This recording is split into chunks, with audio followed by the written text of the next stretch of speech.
Assalamu Walaikum. Hello friends, how are you? Welcome back to my another video. In this video, I am going to show you how to insert paragraph mark symbol in Affinity Publisher. Let's get started.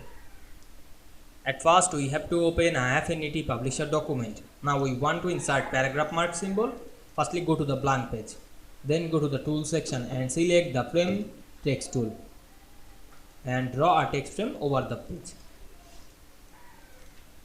Then go to the text option and select the insert option. Then we go to symbol and we can see here many symbols. Now I want to insert the paragraph marks. Select the paragraph marker and we can see we insert the paragraph mark symbol to this Affinity Publisher document very easily.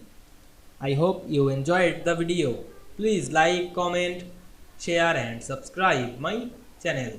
Thanks for watching.